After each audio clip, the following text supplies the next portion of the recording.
नमस्कार। अगस्ती संहिता वाचन इस उपक्रम में आप सभी का स्वागत है।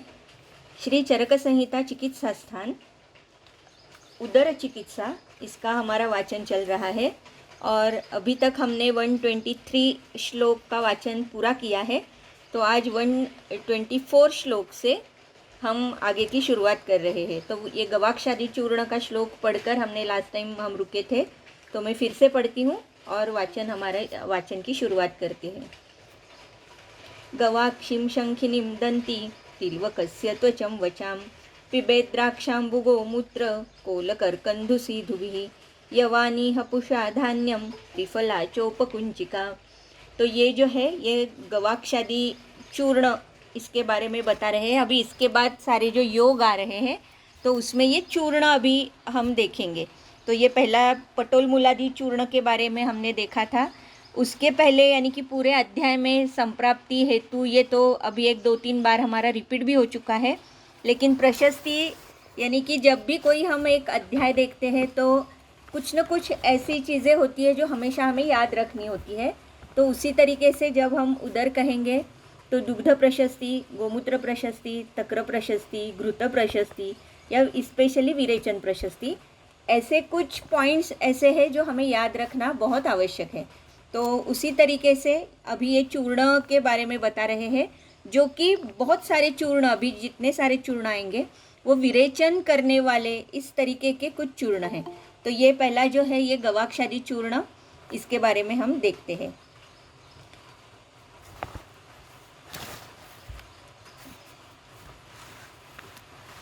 तो ये है गवाक्षी, फिर शंखिनी, दंती, तिलवकस्य त्वचम, तो तिलवक की त्वचा, वचा, पिबेत द्राक्षाम्बु गोमूत्र, तो ये सारे अनुपान के स्वरूप में लिखे हुए हैं कि द्राक्षाम्बु यानी मनुका का क्वाथ भी हो सकता है या द्राक्षाम्बु भी हो सकता है।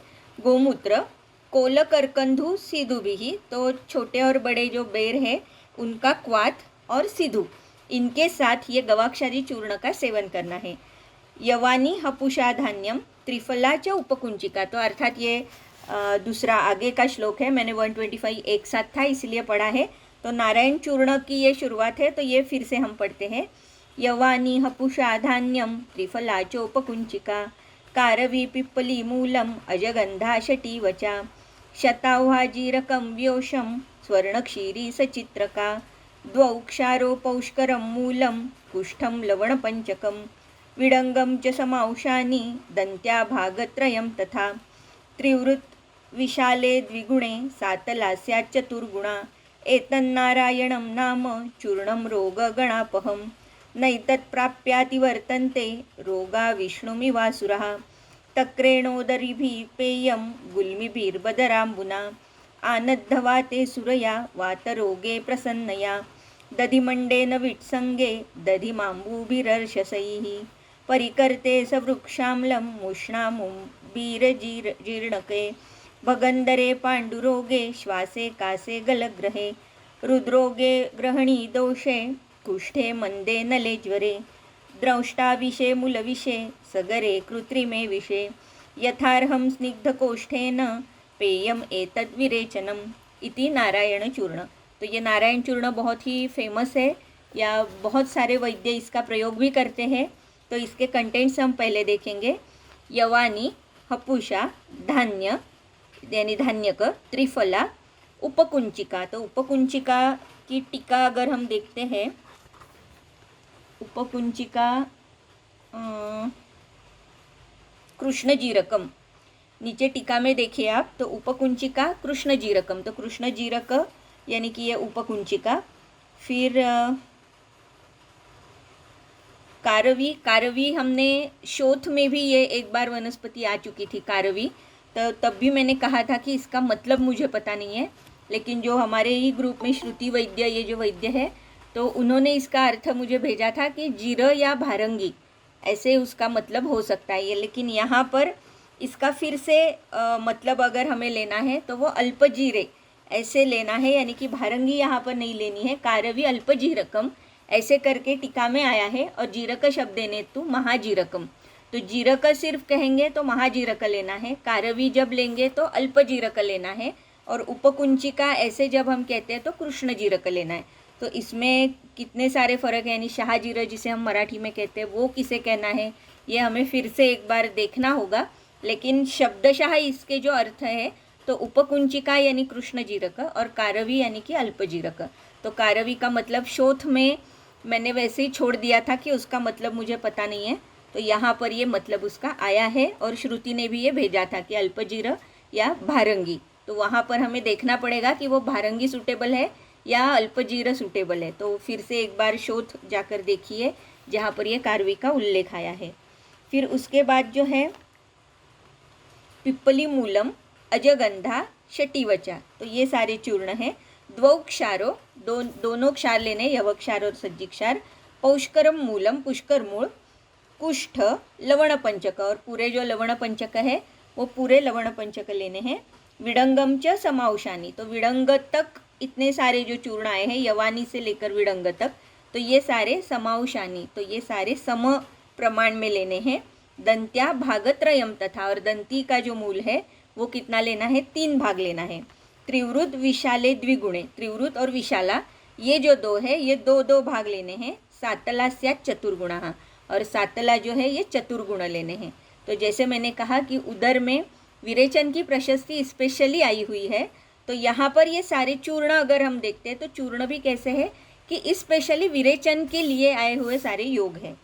एतद नारायणम नाम चूर्णम रोग गणापहम, तो ये रोग गण के लिए यानी बहुत सारी, उसकी हम फलश्रुति देखेंगे तो बहुत सारे ऐसे व्याधि है जहाँ पर ये नारायण चूर्ण का प्रयोग किया हुआ है।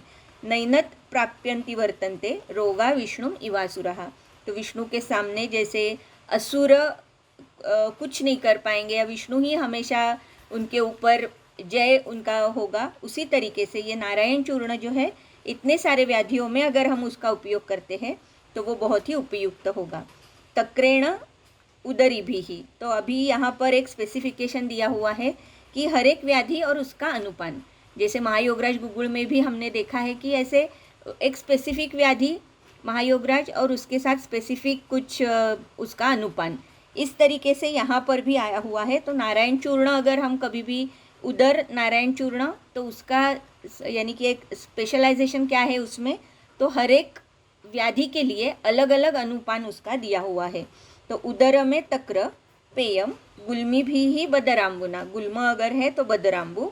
आनद्धवाते सुरया, आनद्धवात में सुरया यानी कि आधमान भी हो सकता है, यहाँ पर अनाह हो सकता है। वातरोगे प्रसन्न, यहाँ वातरोग अगर है तो नारायण चूर्ण प्रसन्ना के साथ। दधिमंडे न विटसंगे, विटसंग अगर है तो दधिमंड। दाड़ीमांबू भी अर्शसई, तो अर्श में दाड़ीम अंबू। परिकर्ते स वृक्षाम्ल, परिकर्त में वृक्षाम्ल के साथ। उष्णाम्बू, उष्णाम्बू भी ही अजीर्णके, अजीर्ण है तो उष्ण जल के साथ। भगंदरे पांडुरोगे, श्वासे कासे गलग्रहे। रुद्रोगे ग्रहणी दोषे, कुष्ठे मंदे नलेज्वरे। द्रष्टाविषे मूलविषे, सगरे कृत्रिमे विषे। यथार्हम स्निग्ध कोष्ठेन पेयम एतद विरेचनम, तो स्निग्ध कोष्ठक करके अगर ये चूर्ण लिया जाता है तो ये चूर्ण विरेचन के लिए बहुत ही उत्तम प्रकार से कर्म करेगा। तो स्निग्ध कोष्ठेन का मतलब इसके पहले जो घृत प्रशस्ति हमने देखी है तो वो घृत भी हमें देखने चाहिए कि अगर नारायण चूर्ण का प्रयोग करना है तो कोष्ठ स्निग्ध होना आवश्यक है। तो यहाँ पर ये सारे जो अनुपान और एक एक व्याधि लिखे हुए हैं तो वो कैसे काम करते होंगे, तो जैसे कि एक उदाहरण 1 या 2 देती हूँ, बाद में हर एक उसका अनुपान और उसका व्याधि इसका कोरिलेशन हमें लगाना पड़ेगा। तो दधिमंडे न विटसंगे, विटसंग अगर है तो वहाँ पर दधिमंड का प्रयोग करना है जो कि सूक्ष्म है, सर है। बस्ती में भी जैसे चतुप्राश्रुतिक बस्ती है तो उसमें भी विटसंग में दधिमंड ये उसका एक मेन इंग्रेडिएंट है। तो इस तरीके से ये विटसंग जहाँ पर भी हमें दिखाई देता है तो वहाँ पर दधिमंड का प्रयोग हम बहुत बार करते हैं। बहुत सारे योगों में, कल्पों में भी ये दधिमंड आया हुआ है अनुपान के स्वरूप में भी। जैसे कि उष्ण अंबु है अजीर्णक में, तो ये कहने की कोई बात ही नहीं है कि अजीर्ण में उष्ण अंबु कैसे काम करता है। तो इस प्रकार से ये जो ये अलग अलग बदराम्बु है, सूरा है या प्रसन्ना है, दाड़ीमांबू है, वृक्षाम्ल है, तो इसका हमें कार्य कारण भाव लगाना पड़ेगा। तो कोशिश करिए कि व्याधि और उसके अनुपान इसका हम कुछ कोरिलेशन कर पाए। तो इतने सारे व्याधि फलश्रुति में भी दिए हुए हैं, तो स्निग्ध कोष्ठ करके फिर उसके बाद नारायण चूर्ण से हमें विरेचन करना है। तो ये तीसरा हमारा चूर्ण हुआ। पहला जैसे पटोल मूलादि चूर्ण हमारा हुआ था, उसके बाद ये गवाक्षादि चूर्ण हुआ था, और अभी ये नारायण चूर्ण हुआ है। श्लोक नंबर 133। हपुषां कांचन क्षीरीं त्रिफलां कटुरोहिणीं नीलिनीं त्रायमाणां च सातलां त्रिवृतां वचां सैन्धवं काललवणं पिप्पलीं चेति चूर्णयेत् दाडीम त्रिफला मांस रसमूत्र सुखोदकैः पेयोऽयं सर्वगुल्मेषु प्लिन्नी सर्वोदरेषु च श्वित्रे कुष्ठे सर्जके सवाते विषमाग्निषु शोथार्ष पाण्डुरोगेषु कामलायां हलीमके वातं पित्तं कफं चाशु विरेकात् संप्रसादयेत् इति हपुषाद्यम चूर्णम। तो ये नेक्स्ट चूर्ण है हपुषादि चूर्ण। तो हपुषा कांचन क्षीरी यानी कि हम सुवर्ण क्षीरी कह सकते हैं, त्रिफला कटुरोहिणी नीलिनी त्रायमाण सातला त्रिवृत और वचा सैंधव काललवण। यहाँ काललवण का अर्थ लिखा है काललवणम बीड़लवणम एव। तो बीड़लवण का मतलब ही काललवण है, तो यहाँ पर ये काललवण यानी बीड़लवण लेना है। पिप्पलिम चेति चूर्णयेत, और पिप्पली यहाँ तक के जितने सारे चूर्ण हैं हपुषा से लेकर पिप्पली तक, तो इनका चूर्ण बनाना है। यहाँ पर कुछ प्रमाण के बारे में नहीं बताया है, तो इसका मतलब कि ये सारे चूर्ण सम प्रमाण में हमें लेने हैं। दाड़ीम त्रिफला मांस रस मूत्र सुखोदकैः। तो यहाँ पर भी अगर आप देखते हो तो बहुत सारे अनुपान आए हुए हैं। तो इसी तरीके से ये सारे चूर्णों के लिए हम इतने सारे ये अनुपान जो है ये कार्य कारण भाव देखकर या उसके साथ जो व्याधि है उसे देखकर इसका प्रयोग हम कर सकते हैं। तो दाड़ीम त्रिफला मांसरस मूत्र और सुखोदक यानी उष्णोदक इसका पान इसके साथ हम कर सकते हैं। तो सर्वगुल्मेषु प्लिन्नी सर्वोदरेषु च। तो ये सारी फलश्रुति अब कह रहे हैं कि इसमें इन अनुपानों के साथ हम ये अपुषादि चूर्ण का प्रयोग कर सकते हैं। तो गुल्म प्लीहा उदर श्वित्र कुष्ठ सरुजके सवाते यानी कि अगर सशूल कुछ वात व्याधि हमें दिखाई दे रहा है, विषम अग्निषु शोथ अर्श पांडुरोगेषु कामलायाम हलीमके वातपित्तम कफम चाशु विरेकात् संप्रसादये। तो सारे अगर व्याधि हम देखते हैं तो ये सारे के सारे व्याधि वात पित्त और कफ यानी कि तीनों दोषों का अगर प्रकोप है या हर एक दोष का अलग अलग प्रकोप भी है, तो किसी भी अवस्था में यानी कि वात के प्रकोप में, पित्त के प्रकोप में, कफ के प्रकोप में भी ये हपुषादि चूर्ण हम विरेचन के लिए दे सकते हैं। फिर अनुपान अगर हम चेंज करते हैं तो कौन से कंडीशन में हपुषादि चूर्ण कौन से अनुपान के साथ उसका प्रयोग करना है ये हमें डिसाइड करना होगा, वैद्य को डिसाइड करना होगा। उसके बाद जो है नीलिन्यादि चूर्ण, नीलिनीम निचुलम व्योषम द्वौक्षारो लवणानि च चित्रकम च पिबेत् चूर्णम सर्पी शोदर गुलमनुत। तो जैसे मैंने कहा था कि गुल्म और उदर इनके चिकित्सा में भी बहुत सारे साधर्म्य हैं। तो ये नीलिन्याद्य घृत अगर हम देखते हैं, चूर्ण अगर हम देखते हैं तो उसमें दो ही व्याधि आए हैं, उदर और गुल्म। तो इस तरीके से बहुत सारे साम्य उदर और गुल्म में है। तो ये भी एक चिकित्सा का साम्य है कि नीलिन्याद्य चूर्ण जो कि गुल्म में भी जिसका प्रयोग हम कर सकते हैं और उदर में भी कर सकते हैं। तो नीलिनी उसके बाद निचुल, निचुल यानी कि जलवेतस ऐसा भी उसका अर्थ है। तो जलवेतस यानी बारिंगटोनिया, बारिंगटोनिया एक्टिटेंगुला। तो ये निचुल व्योष द्वौक्षारो लवणानि च चित्रकम च पिबेत् चूर्णम सर्पिशा उदर गुलमनुत। तो ये सर्पी के साथ इसका प्रयोग करना है, अनुपान भी यहाँ पर लिखा हुआ है। तो सर्पी के साथ ये नीलिन्याद्य चूर्ण का प्रयोग हमें करना है। और जैसे कि यहाँ सर्पी लिखा है उसी तरीके से यहाँ पर ऊपर के जो ये दाड़ीम त्रिफला मांस ये सारे जो अनुपान बताए हैं उसका भी प्रयोग हम ये नीलिन्याद्य चूर्ण के लिए कर सकते हैं। तो इसीलिए मैंने कहा कि बहुत सारे अनुपान ये उदर व्याधि में हमें मिलते हैं हर एक चूर्ण के साथ, लेकिन कुछ कॉमन भी मिल रहे हैं, कुछ ऐसे भी मिल रहे हैं कि जो शायद संतर्पण करेंगे, दूध जैसे ऐसे है कि जो विरेचन भी करेंगे, एट ए टाइम बलहानि भी नहीं होने देंगे। तो इस तरीके के ये सारे अनुपान जो है ये हमें मिल रहे हैं, तो अकॉर्डिंगली उसका प्रयोग हमें करना है। उसके बाद है स्नूहि क्षीर घृतम। ये भी एक बहुत ही अलग तरीके का, जैसे हमने चित्रक घृत देखा था शोथ में, उसी तरीके से कुछ यहाँ पर भी लिखा है। तो हम ये 138 श्लोक पहले पढ़ते हैं।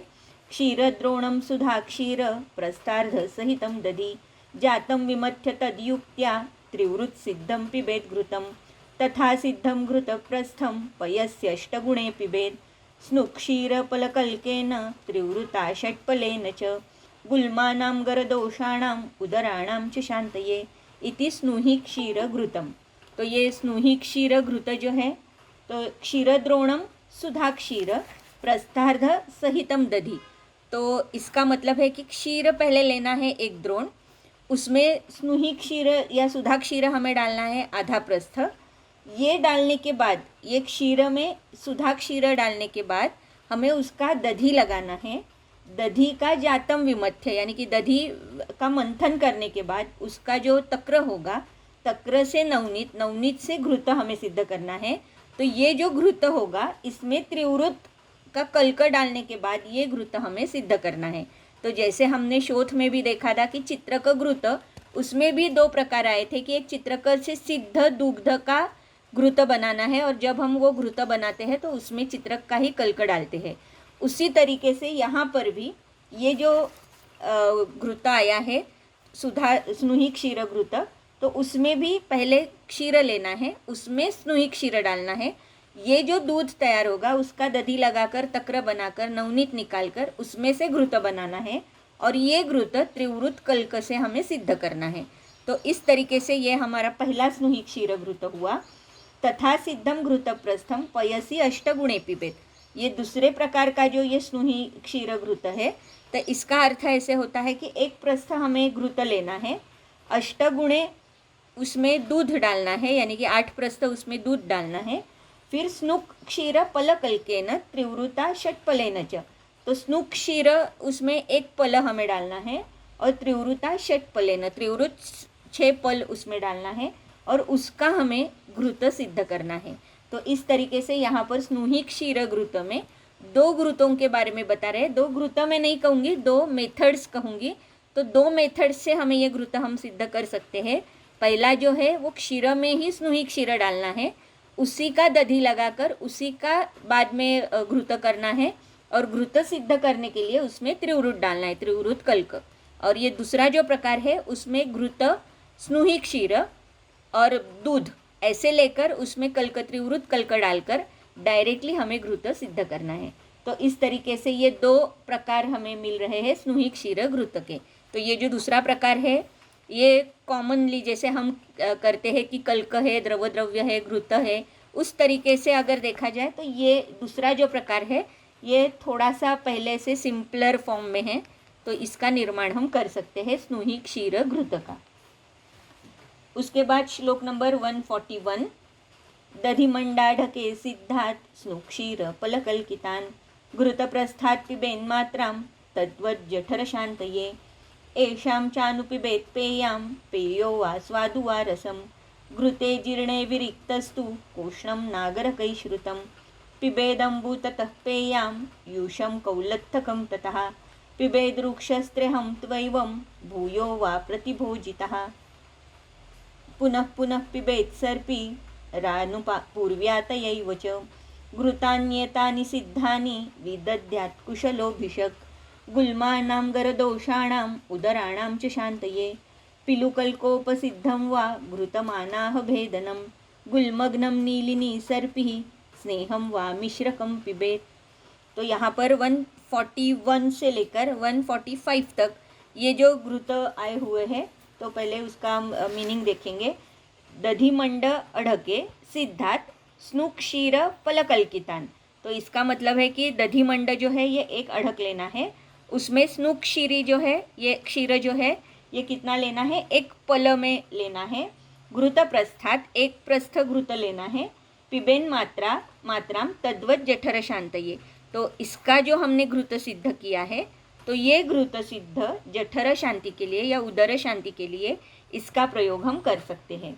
इसका अनुपान क्या क्या हम दे सकते हैं, तो एशाम च अनुपिबेत पेयाम पेयो वा स्वादु वा रसम।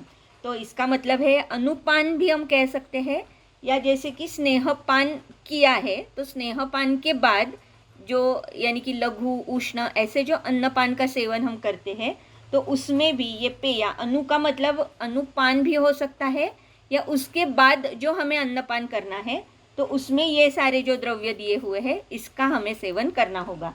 तो पेया है पयोवा स्वादुआ रसः, तो स्वादु रस से युक्त दुग्ध इसका पान हम कर सकते हैं।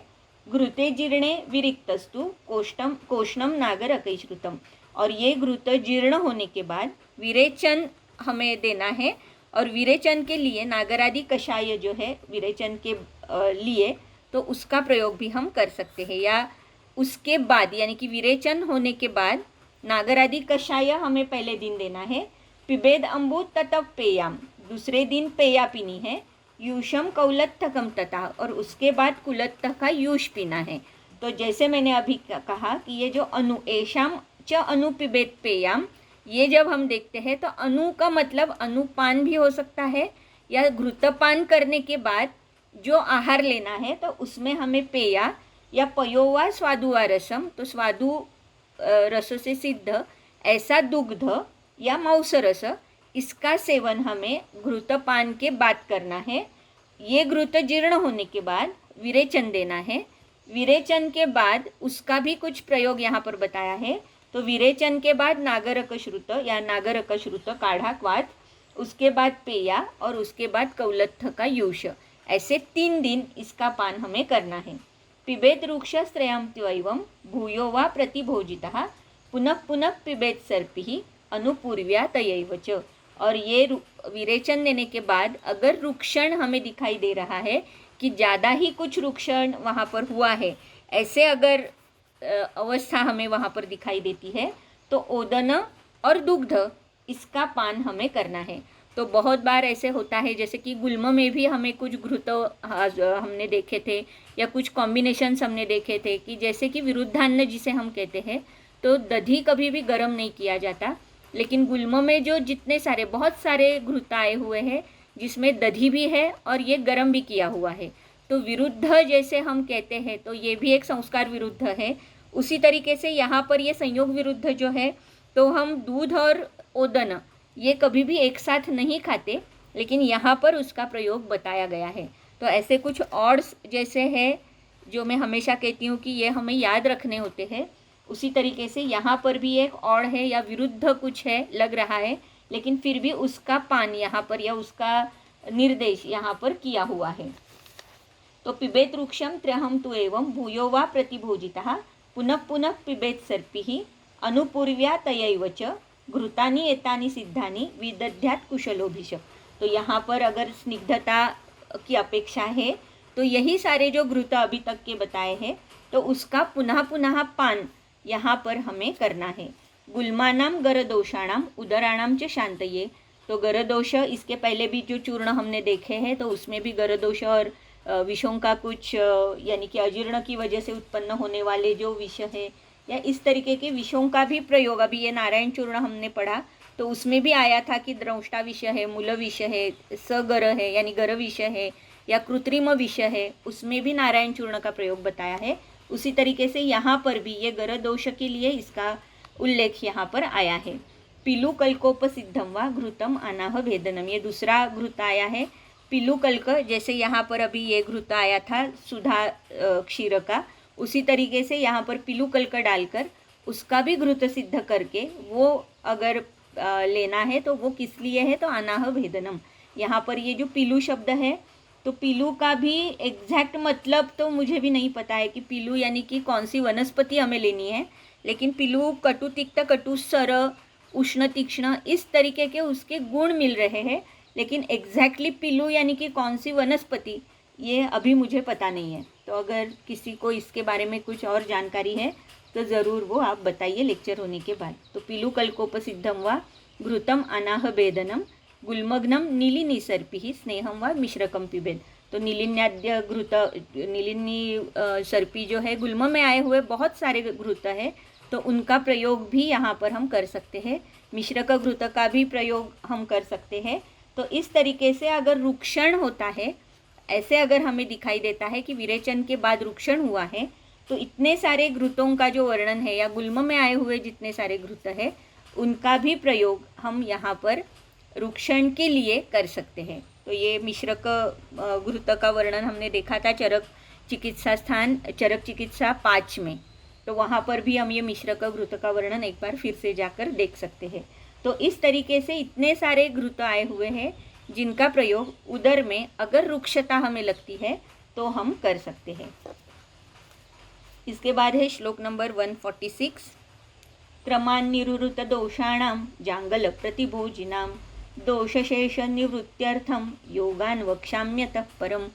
तो अभी यहाँ तक क्रम से दोषों का निर्हरण हो चुका है, क्योंकि हमने विरेचन बहुत सारे विरेचक द्रव्य देखे हैं। घृत भी जो आए हैं वो भी कैसे है, विरेचन ही करने वाले हैं या दोष निर्हरण करने वाले हैं। तो अभी तक हमने दोषों का निर्हरण क्रम से किया है। उसके बाद जांगल प्रतिभोजनम, तो जांगल रस के साथ ओदन का पान हमें ओदन खाना है हमें। दोष शेष निवृत्त्यर्थम, और निर्हरण होने के बाद भी अगर दोष कुछ शेष रहते हैं तो उसके लिए योगान वक्षाम यतः परम, तो उसके लिए जो परम ऐसे जो सारे योग है उसका अभी हम वर्णन करने जा रहे हैं। तो इसके बाद इतने सारे योग आए हैं, जैसे मैंने कहा था कि सुश्रुत में भी डायरेक्टली योगों का वर्णन है, बहुत सारे योग वहाँ पर भी लिखे हुए हैं। तो उसी तरीके से कुछ योग कुछ कॉमन वहाँ पे और यहाँ पर भी कुछ कॉमन योग है। तो इन योगों का उपयोग डायरेक्टली आप शेष दोष के लिए कर सकते हैं, या शेष दोष भी नहीं, हमारे रेगुलर प्रैक्टिस में भी हम जो ये योग आए हैं बहुत छोटे छोटे योग हैं, तो इनका प्रयोग भी हम उदर के रुग्ण अगर हमारे पास आते हैं तो उसमें हम ये कर सकते हैं। तो पहला जो उसमें योग है, तो बहुत सारे योग है, एक बार इसका भी एक अगर आप लिस्टिंग कर सकते हो तो लिस्टिंग करके रखिए, तो कभी भी एक रेडी रेकनर के स्वरूप में हमें ये सारे योग हमारे सामने हो सकते हैं। तो पहला है चित्रक अमर दारुभ्याम कल्कम क्षीरेण नापिबेत। तो यहाँ पर पहला योग है चित्रक मूल देवदारू का कल्क और क्षीर, इसका प्रयोग है। दूसरा जो है मासम युक्त तथा हस्ती पिप्पली विश्वभेषजम, तो ये 1 मास तक ये चित्रक मूल देवदारू कल्क और क्षीर का प्रयोग करना है। उसके बाद जो है दूसरा योग, उसमें है हस्ती पिप्पली विश्व भेषजम, तो गज पिप्पली और शुंठी ये भी क्षीर के साथ इसका प्रयोग हमें करना है 1 मास के लिए।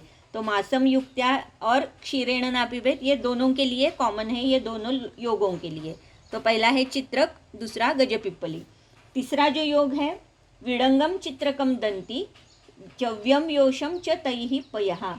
तो तीसरा जो योग आया हुआ है विडंग चित्रक दंती चव्य व्योष कल्कैहि कोलसमैहि पीत्वा प्रवृद्धम उदरम जयेत। और इसका कल्क जो है ये प्रत्येकी 1-1 कोल के समान लेना है और दूध के साथ तैहि पयः, दुग्ध उसका अनुपान होगा, प्रवृद्धम उदरम जयेत। तो प्रवृद्ध उदर में भी इसका प्रयोग हम कर सकते हैं। तो जैसे मैंने कहा कि दोष निर्हरण के बाद ही सिर्फ इसका प्रयोग करना ऐसे नहीं है, हम बाकी के संप्राप्ति के जितने सारे घटक हमारे सामने हैं तो उसमें अगर हमें ऐसे लगता है कि ये विडंग चित्रक दंती ये सारा जो योग है पूरा तो दीपन करने वाला भी है, इस तरीके से अगर हमें यानी कि संप्राप्ति भेदन में अगर ये योग्य लग रहा है तो इसका प्रयोग भी हम कर सकते हैं।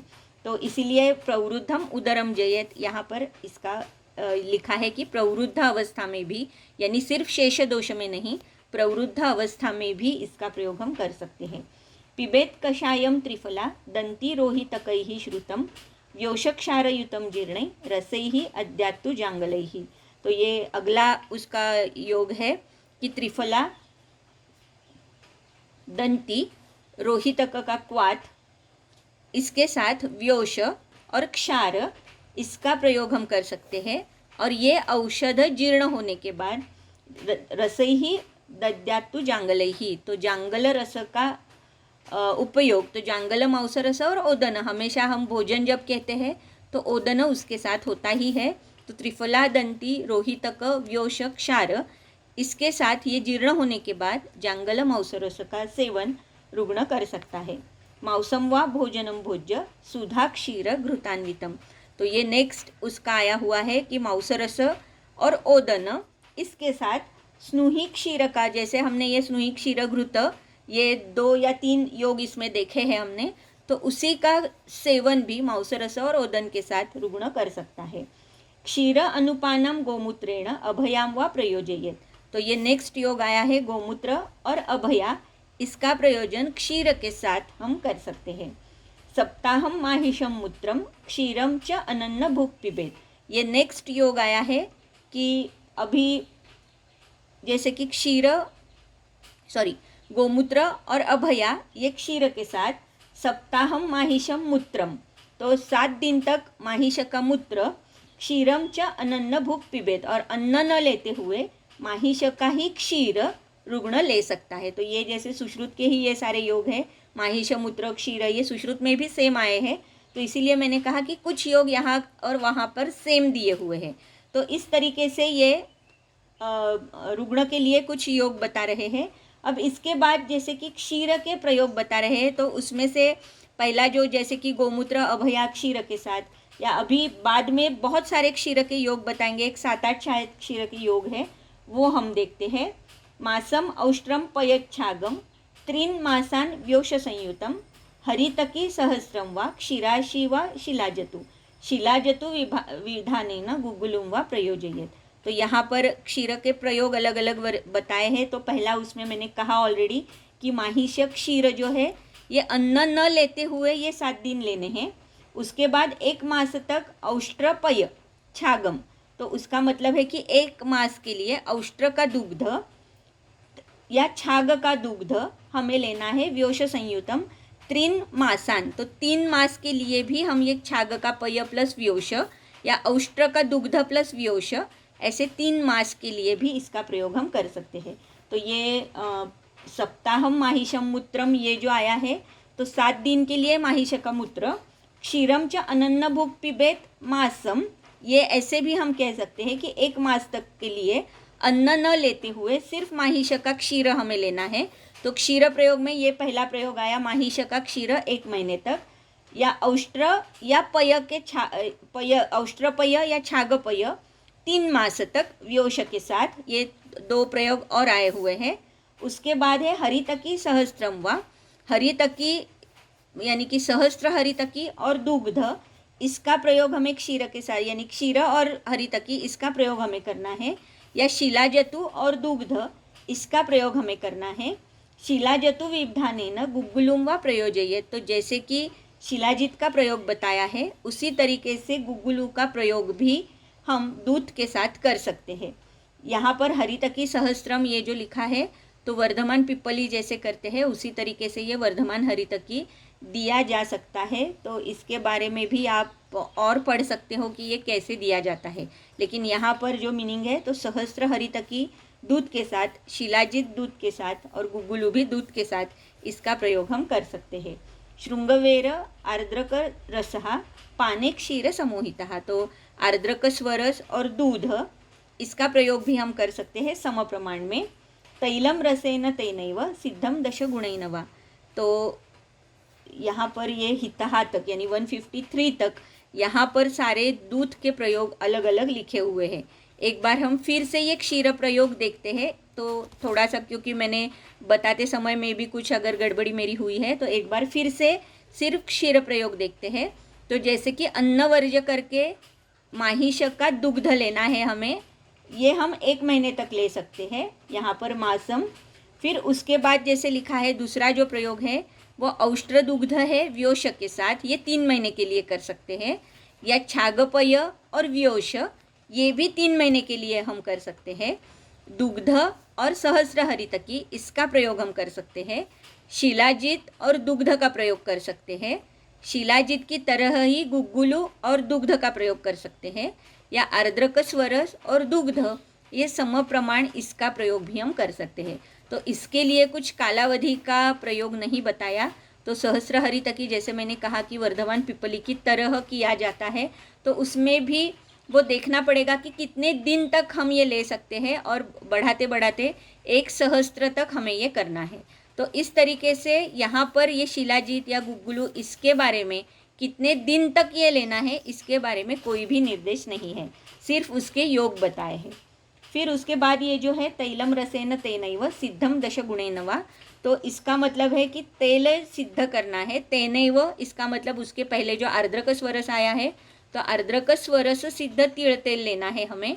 तो आर्द्रक स्वरस 10 गुना लेना है तिल तेल के, और ये तिल तेल हमें सिद्ध करना है। दंती द्रवंती फलजम तैलम दुष्योदरे हितम, ये और एक तेल का प्रयोग यहाँ पर आया है दुष्योदर में। तो दुष्योदर का मतलब सान्निपातिक उदर यहाँ पर बताया है। तो सान्निपातिक उदर में या शूल अनाह विबंध ऐसी अगर सिचुएशन है तो दंती द्रवंती फल का तैल यानी कि इसके सिद्ध तैल, इसका प्रयोग हम कर सकते हैं। और उसके लिए मस्तु यूष रसादि भी, तो मस्तु या यूष और मांसरस इसका अनुपान हम ये सान्निपातिक उदर में दंती द्रवंती फल का जो तेल है या सिद्ध तेल जो है, इसका उपयोग हम इस अवस्था में कर सकते हैं। सरला मधुशिग्रूणां बीजेभ्यो मूलकस्य च तैलानि अभ्यंगपानार्थम शूलघ्नानि अनिलोदरे स्थैमित्य अरुचिरुल्लासे मंदेग्नौ मद्यपाय च। तो यहाँ पर नेक्स्ट और एक योग बताया है कि अनिलोदर अगर है, शूलघ्नानि अनिलोदरे, तो वातज अगर उदर है, तो यहाँ पर शूलग्न या कर्म होने के लिए या शूल अनाह और विबंध ये श्लोक नंबर्स थोड़े आगे पीछे है, इसकी वजह से थोड़ी सी गड़बड़ हुई। तो सरला मधुशिग्रूणां बीजेभ्यो मूलकस्य च तैलानि अभ्यंगपानार्थम शूलग्नानि अनिलोदरे, तो वातज उदर है, वातज उदर में शूलग्न कर्म करने के लिए सरला मधुशिग्रु बीजेभ्यो मूलकस्य च, और मूलक बीज ऐसे इसका प्रयोग हमें करना है इसके तेल का। किसके लिए? तो अभ्यंग के लिए और पान के लिए इसका प्रयोग हमें करना है। तो वातज उदर है, शूल है वहाँ पर, तो अभ्यंग और पान के लिए ये सरला मधुशिग्रु और मूलक बीज, इनका तेल जो है इसका प्रयोग हमें अभ्यंग और पान के लिए करना है। स्थैमित्य अरुचिरुल्लासे मंदेग्नौ मद्यपाय च, अरिष्ट और क्षार का प्रयोग हम कफज उदर में, या जैसे कि यहाँ पर ये स्थैमित्य अरुचिरुल्लास और मंद अग्नि इस अवस्था अगर है तो अरिष्टान दापयेत क्षारान कफस्त्यान स्थिरोदरे, तो कफज अगर उदर है, स्त्यान और स्थिर गुणात्मक ये कफ की वृद्धि हमें दिखाई दे रही है, तो अरिष्ट और क्षार इसका प्रयोग हमें करना है। स्थैमित्य अरुचि रुल्लास मंद अग्नि इस तरीके के लक्षण है, और रुग्ण अगर मद्यपी है तो उसमें अरिष्ट और क्षार इसका प्रयोग हम कर सकते हैं। इसके बाद जो है श्लोक श्लेष्मणो विलयार्थम तु दोषम वीक्षम बीषग्वरः, तो यहाँ पर ये श्लेष्मज या कफज उदर जो बताया है, तो उसमें श्लेष्म विलयनार्थ ये सारे अरिष्ट और क्षार इसका प्रयोग हम कर सकते हैं। बाद में फिर से एक योग लिखा हुआ है 158 श्लोक में, पिप्पलिम तिलवकम हिंगु नागरम हस्ति पिप्पलिम भल्लातकम शिग्रुफलम त्रिफलाम कटुरोहिणीम। तो यहाँ पर ये जो है पहला ये पिप्पल्यादि क्षार है, तो पिप्पली, तिलवक, हिंगू, नागर, हस्ती पिप्पली यानी गज पिप्पली, भल्लातक, शिग्रुफल, तो यहाँ पर यानी मराठी में हम शेवग्याचे शेंगा जिसे कहते हैं, तो ये इसका प्रयोग यहाँ पर बताया है। तो त्वचा और इसका हमेशा हम देखते हैं यहाँ पर डायरेक्टली शिग्रुफल लिखा है। त्रिफला कटुरोहिणी देवदारू हरिद्रे द्वे सरला अतिविषेवचाम देवदारू हरिद्रा द्वे यानी हरिद्रा दारू हरिद्रा, सरला देवदार अतिविषा और वचा कुष्ठम मुस्तम तथा पंच लवणानि प्रकल्प्य च, तो कुष्ठ मुस्ता पंचलवण दधी सर्पी वसा मज्ज तैलयुक्तानि दाहयेत, तो उसमें दधी सर्पी वसा मज्जा और तैल ये सारा उसमें मिक्स करना है, एकत्र उसका मिश्रण करना है, और फिर उसका दाहयेत यानी कि फिर उसके बाद उसका क्षार हमें बनाना है। अन्नाद ऊर्ध्वम मत क्षारात बिड़ालक पदम पिबेत, तो इसका मतलब है कि भोजन के बाद अन्नाद ऊर्ध्वम अन्न खाने के बाद क्षारात बिड़ालक पदम पिबेत, तो ये जो क्षार हमारा तैयार होगा ये बिड़ालक पद का अर्थ लिखा है कर्ष, बिड़ालक पद कहा कर्षहा, तो एक कर्ष मात्रा में इस क्षार का प्रयोग हमें करना है खाने के बाद। मदिरा दधिमंड उष्ण जल अरिष्ट सुरासवही। तो ये उसके फिर से अनुपान लिखे हुए हैं कि मदिरा दधिमंड उष्ण जल या अरिष्ट सुरा या आसव, जो भी आसव इसमें योग्य हमें लग रहा है, इसका प्रयोग हमें, इस क्षार का प्रयोग इन अनुपानों के साथ हमें करना है। अभी उसकी फलश्रुति लिखी है, रुद्रोग श्वयथुम गुल्मम प्लीहा अर्श जठराणी च विशुचिकाम उदावर्तम वाताष्ठीलाम च नाशयेत। तो इतने सारे व्याधि लिखे हैं, रुद्रोग, शोथ, गुल्म, प्लीहा, अर्श, जठर, विसूचिका, उदावर्त, वाताष्ठीलाम च नाशयेत। तो श्वयथु अगर हम देखते हैं तो स्पेशली जैसे कि ये एक शाखागत हम कह सकते हैं, अदरवाइज सारे के सारे व्याधि, मैक्सिमम जो व्याधि है ये हमें कोष्ठाश्रित व्याधि यहाँ पर दिखाई दे रहे हैं। तो गामित्व जो है, कोष्ठाश्रित गामित्व ज़्यादा यहाँ पर दिखाई दे रहा है।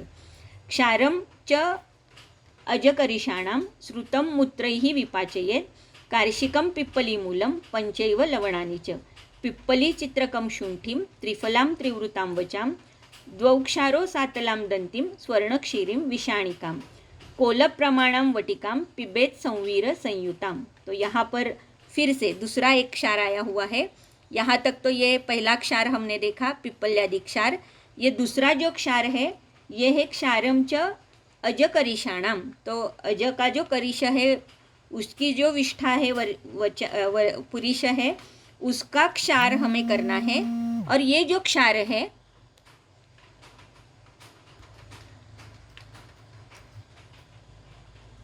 ये जो क्षार हमें बनाना है, तो ये क्षार श्रुतम मूत्रैः विपाचयेत्। तो ये क्षार गोमूत्र में डालकर इसमें विपाचन करके, यानी कि इसका मतलब है जैसे हम क्षार बनाते हैं कि 21 बार वो छान कर लेते हैं, उसी तरीके से यहाँ पर भी हम ये कह सकते हैं कि गोमूत्र में ये क्षार डालकर उसमें भी हमें बार बार वो छान कर 21 बार या ऐसे होता है, तो ये छान कर ये क्षार हमें लेना है।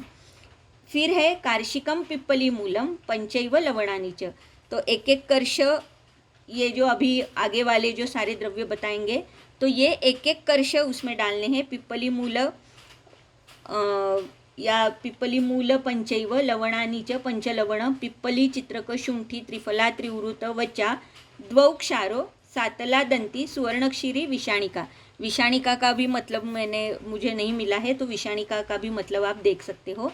ये उस क्षार में हमें डालने हैं और उसका कोल प्रमाणम वटिकाम, एक एक कोल के प्रमाण उसकी वटी हमें बनानी है। और पिबेत संवीर संयुतम, संवीर के साथ इसका प्रयोग हमें करना है। श्वयथौ अविपाके च प्रवृद्धे च दकोदरे भावितानां गवां मूत्रे षष्टिकानां तु तंडुले। और इसका जो प्रयोग है ये कहाँ कहाँ पर हमें करना है, शोथ है, अविपाक है, प्रवृद्धे च दकोदरे। इसका मतलब है कि जलोदर यानी कि जैसे अवस्था या प्रकार, ऐसे अगर जलोदर आया हुआ है तो इसका उपयोग हम कर सकते हैं। यहाँ पर कुछ इसका मतलब आया हुआ है कि विषाणिका कर्कटशु, लेकिन कर्कटशु यानी क्या ये पता नहीं है।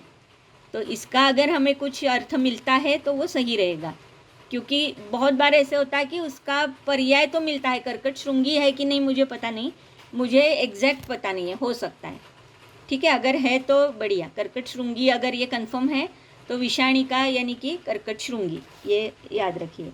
लेकिन यहाँ पर विषाणिका लिखा है मैडम, आपने विषाणिका लिखा है या विषारिका लिखा है वो देखिए। विषारिका यानी कि अलग ये वनस्पति भी हो सकती है। तो एक बार ये कंफर्म करिए कि विषाणिका यानी क्या है, मुझे नहीं पता है, ठीक है, क्योंकि यहाँ पर विषाणिका बताया है। तो कोल प्रमाण इसकी वटी हमें बनानी है। क्षार पहले बनाना है अजा पुरुष का, ये गोमूत्र में छान कर लेना है, उसमें ये सारे चूर्ण डालने हैं, पिप्पली से लेकर यहाँ सातला दंती सुवर्णक्षीरी विषाणिका तक। ये सारे चूर्ण डालने के बाद उसकी कोल प्रमाण वटिका बनानी है। और ये कहाँ कहाँ पर इसका प्रयोग हमें करना है, तो श्वयथु अविपाक प्रवृद्धे च दकोदरे, इसमें इसका प्रयोग हम कर सकते हैं। फिर इसके बाद दूसरा योग यहाँ पर बताया है, भावितानाम गवाम मूत्रे षष्टिकानाम तु तंडुले। तो यहाँ पर षष्टिकशाली तंडुल जो है ये गोमूत्र भावित करने हैं और फिर उसका सिद्ध यवागु हमें बनाना है। तो इसका मतलब है कि यहाँ पर भी जैसे दुग्ध का प्रयोग हम करते हैं कि विरेचन भी होना अपेक्षित है लेकिन बलहानि भी नहीं होनी चाहिए, उसी तरीके से यहाँ पर भी ये षष्टिक तंडुल की वजह से बलहानि नहीं होगी लेकिन गोमूत्र भावित है, तो इसका मतलब दोषों का निर्हरण आहिस्ता आहिस्ता एक तरफ होता रहेगा। तो ये और एक यहाँ पर योग आया हुआ है, यवागुम पयसाम सिद्धाम प्रकामम भोजयेन्नरम पिबेत इक्षुरसम चानु जठराणाम निवृत्तये। तो ये यवागु का पान करने के बाद अनुपान के लिए हमें पिबेत इक्षु रस का उसके साथ या उसके बाद हमें प्रयोग करना है।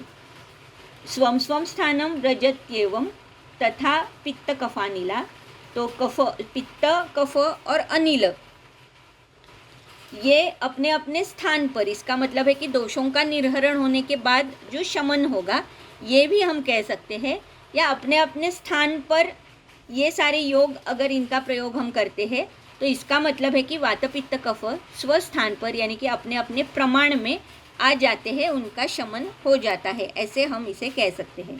इसके बाद शंखिनी स्नुक त्रिवृत दंती चीरबिल्वादि पल्लवैहि शाकम गाढ़पुरीशाय प्राग्भक्तम दापयेत भिषक ततोस्मै शिथिलीभूत वर्चो दोषाय शास्त्रविद। तो यहाँ पर अगर गाढ़ वर्च है तो कुछ शाकों का वर्णन यहाँ पर आया है। तो शंखिनी इसके बारे में भी बहुत सारे कन्फ्यूजन्स है। शंखिनी यानी कि कौन सी एग्जैक्टली वनस्पति, ये थोड़ा सा यानी कि उसमें कन्फ्यूजन है। द्रव्य गुण के लोगों के साथ भी इसका डिस्कशन हुआ है, लेकिन एग्जैक्ट नहीं बता सकती, लेकिन यूफोर्बिया ऐसी ये वनस्पति जो है ये उसमें हो सकती है, ऐसे यहाँ तक इस कंक्लूजन तक आए हुए हैं। तो शंखिनी, स्नुक, त्रिवृत, दंती, चीरबिल्व, ये चीरबिल्व का भी बहुत यानी कि पुतिकरंज जिसे हम कहते हैं, तो बहुत जगह पर ये भेदनीय और लेखनीय है, लेकिन उसका उल्लेख बहुत जगह पर आया हुआ है। ये पुतिकरंज का होलेप्टेलिया इंटीग्रीफोलिया ये हम कह सकते हैं। तो ये चीरबिल्व है, इसके पल्लव, इसके पान जो है, इसकी ये शाख हमें बनानी है। और ये शाक बनाने के बाद ये क्यों बनानी है, तो शाकम गाढ़ पुरीशाय, गाढ़ पुरीश अगर है तो उसमें इन वनस्पतियों के पल्लव से इनकी सब्जी बनानी है और वो देनी है प्राग भक्तम दापयेत भिषक। लेकिन ये कब देनी है, तो प्राग भक्तम खाने से पहले इसका प्रयोग हमें करना है। तो गाढ़ वर्च अगर है तो जैसे अभी यहाँ पर हमने षष्टिक तंडुल का प्रयोग देखा गोमूत्र के साथ, गोमूत्र भावित षष्टि का प्रयोग देखा, तो वो खाने के पहले भी ये शाक का प्रयोग हम कर सकते हैं। तो गाढ़ वर्च अगर है तो इसका मतलब खाने के पहले उसका प्रयोग करना है इस सब्जी का, इस शाक का, और उसके बाद खाने के लिए जो देना है तो वो भी हम गोमूत्र भावित जो षष्टिक तंडुल है उसकी यवागु का पानी या उसकी यवागु भी हम खाने के लिए दे सकते हैं, ऐसा इसका मतलब हम निकाल सकते हैं। ततोस्मै शिथिलीभूत वर्चो दोषाय शास्त्रविद। तो इसकी वजह से वर्च जो है ये शिथिलीभूत हो सकता है, और ये शिथिलीभूत होने के बाद यानी कि मल प्रवर्तन अच्छे से होने के बाद दद्यान मूत्रयुतम क्षीरम दोष शेष हरम शिवम। तो ये पूरा यानी कि विबंध जो था, गाढ़ वर्च जो था, इसका निर्हरण होने के बाद गोमूत्र के साथ क्षीर, ये शेष दोष जो अभी बचे हुए हैं उसके लिए भी हम इसका प्रयोग कर सकते हैं, क्षीर और गोमूत्र। तो ये और एक योग यहाँ पर बताया है कि क्षीर और गोमूत्र। उसके बाद पार्श्वशूलम उपस्तंभम रुद्ग्रहम चापि मारुतः जनयेत यस्य तम तैलम बिल्वक्षारेण पाययेत तथा अग्निमंथ स्योनाक पलाश तिलनालजैः बलाकदल्य अपामार्ग क्षारैः प्रत्यकश श्रुतैः। तो यहाँ पर कुछ सिम्टम्स लिखे हुए हैं कि पार्श्वशूल है या उपस्तंभ है। उपस्तंभ इसका टीका में लिखा है अर्थ कि उपस्तंभ समीपवाची। तो इसका मतलब है कि पार्श्व के यहाँ पर शूल है, पार्श्व के आसपास के प्रदेश में भी अगर स्तंभ है, रुद्ग्रह है, ये किसकी वजह से है, तो वात की वजह से है। यानी कि वातज रुद्रोग है या वातज रुद्ग्रह है, वातज स्तंभ है, इस तरीके से वात प्राधान्य हमें दिखाई दे रहा है। तो वहाँ पर बिल्वक्षार सिद्ध जो तैल है इसका प्रयोग हमें करना है। तथा अग्निमंथ स्योनाक, ये नेक्स्ट योग लिखा है। तो बिल्वक्षार ये एक प्रयोग बताया, उसके बाद और एक प्रयोग बता रहे हैं कि अग्निमंथ स्योनाक पलाश तिलनाल बला कदली अपामार्ग क्षारैः प्रत्येकशः श्रुतैः। तो इनके क्षार का सिद्ध तेल बनाना है, किस लिए? तैलम पक्त्वा, तैल सिद्ध करके, भिषक दद्यात उदराणाम प्रशांतये। तो उदर प्रशांति के लिए इस क्षार सिद्ध तैल का प्रयोग हमें करना है। निवर्तते च उदरेणाम रुद्ग्रहश्च अनिलोद्भवः। तो पहले ही उन्होंने बताया है कि उदर के साथ रुद्ग्रह अगर अनिलोद्भव ऐसा वातज ऐसा रुद्ग्रह यहाँ पर है उदर के साथ, तो वहाँ पर इन क्षार सिद्ध तैल का प्रयोग हम कर सकते हैं। तो पहला क्षार सिद्ध तेल आया है यहाँ पर बिल्व क्षार सिद्ध तेल, और दूसरा जो आया है ये अग्निमंथादि, ये बाकी के सारे जो द्रव्य लिखे हैं उनके सिद्ध क्षार उनका क्षार और ये क्षार सिद्ध तैल, इसका प्रयोग उदर और अनिलज रुद्ग्रह यहाँ पर हम कर सकते हैं। हम श्लोक नंबर 172 पढ़ते हैं और यहीं पे रुकते हैं। तो कफे वातेन पित्तेन ताभ्याम वाप्यावृते नीले बलिन स्वौषधयुतं तैलमेरण्डजं हितं सुविरिक्तो नरो यस्तु पुनराधमापितो भवेत्। तो यहाँ पर ये श्लोक एरंड तेल का या निरूह बस्ती के ये जो आगे वाले प्रयोग आएंगे, तो यहाँ पर ये श्लोक पढ़कर मैं यहीं पे रुकती हूँ, श्लोक नंबर 171 पे। बहुत बहुत धन्यवाद। मॅडम एक विचारायचं होतं, म्हणजे